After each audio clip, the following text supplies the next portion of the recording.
Hi everybody. So today's Friday, May 15th, so it's the last day of our school week, and I'm going to be recording 3 different videos for read-alouds of fiction stories for different oviparous animals. So that's how we'll end the week. Another thing that you can spend some time doing if you didn't have a chance to do it yesterday or any other day during the week, spend a little bit of time on our YouTube page. There is a playlist called Oviparous Animals, and it has many videos of real pictures of real oviparous animals. Some of them are showing them being hatched, so there's a lot of great videos there. Also, you can go to Epic, and when students log into their Epic account, they will see that I created a library called Oviparous Animals and put some stories in that library of other egg-laying animals or animals that hatch from eggs. And those are mostly non-fiction books, so they're real books about those real animals. So these are going to be recordings of fiction stories. So I'm going to be starting with The Best Nest, and then I will also be recording 2 other stories, The Greedy Python and Diary of a Spider. So I'll start with The Best Nest by P.D. Eastman. And we spent a lot of time learning about P.D. Eastman. He is also, that is the other name for Dr. Seuss.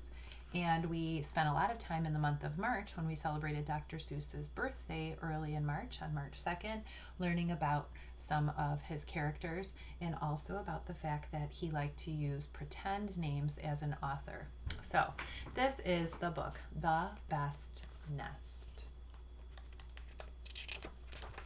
The Best Nest. And you see there's a little nest inside of the mailbox. Mr. Bird was happy. He was so happy he had to sing. This was Mr. Bird's song. I love my house, I love my nest. In all the world, my nest is best. Then Mrs. Bird came out of the house. It's not the best nest, she said. I'm tired of this old place, said Mrs. Bird. I hate it. Let's look for a new place right now. She looks angry. So they left the old place to look for a new one. This place looks nice, said Mr. Bird. Let's move in here. But somebody else had already moved in. Looks like that's Raccoon's house. So they looked at another house. This one looks nice, said Mr. Bird. And there's nobody in it. Build a nest in that boot. You're wrong, said Mrs. Bird. This house belongs to a foot. So they went on looking. I like this one, said Mr. Bird. It has a pretty red flag on the roof. I've always wanted a house with a flag, said Mrs. Bird. Maybe this place will be all right.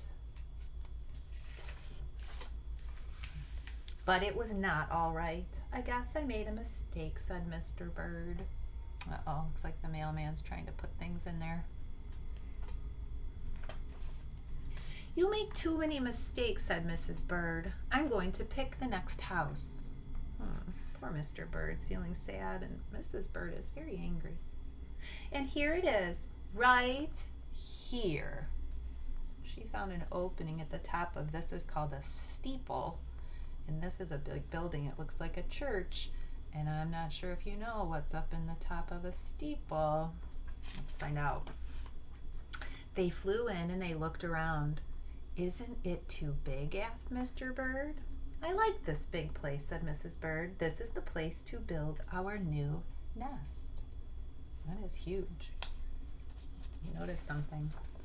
They went right to work and they needed many things to build their nest. First, they got some hay.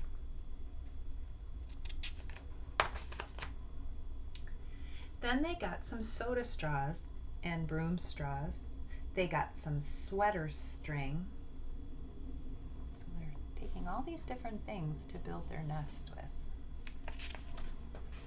Then they got some stocking string, or sock string, and mattress stuffing. Then they got some horsehair and some man hair. Soon they had all the hay, all the straw, all the string and all the stuffing, all the horsehair and all the man hair that they could carry. They took it all back to build their nest. Wow. Mr. and Mrs. Bird worked very hard. It took them the rest of the morning to finish their nest. "This nest is really the best," said Mrs. Bird. "I want to stay here forever."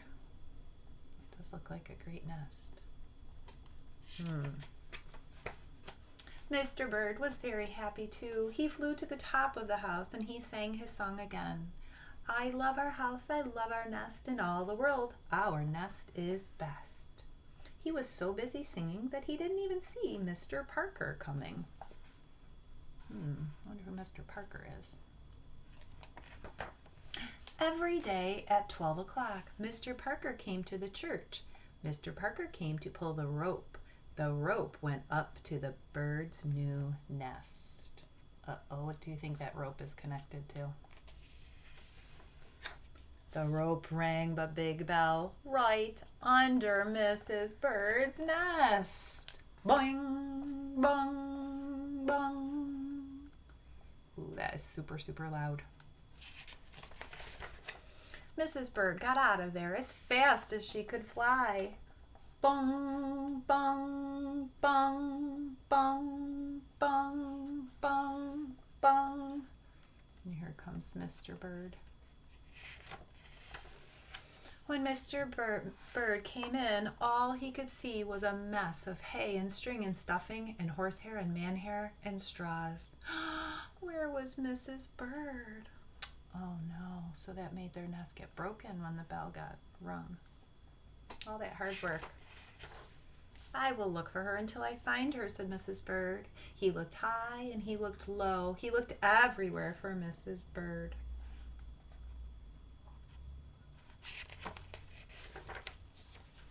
He looked down into a chimney, but Mrs. Bird wasn't there.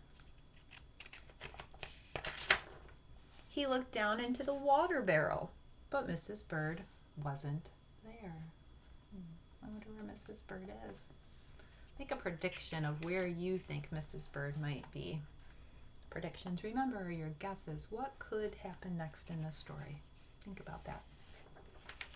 Then he saw a big fat cat, and there was a big fat smile on that fat cat's face. There was some pretty brown feathers near that fat cat's mouth. Mr. Bird began to cry. "Oh dear," he cried, "that big fat cat has eaten Mrs. Bird." Oh no. Mr. Bird flew off. "I'll never see Mrs. Bird again," he cried. And it was getting dark and it began to rain, and it rained harder and harder. Mr. Bird could not see where he was going. Oh, he's crying. He's got rain on him. And crash! Crash! Mr. Bird bumped into something.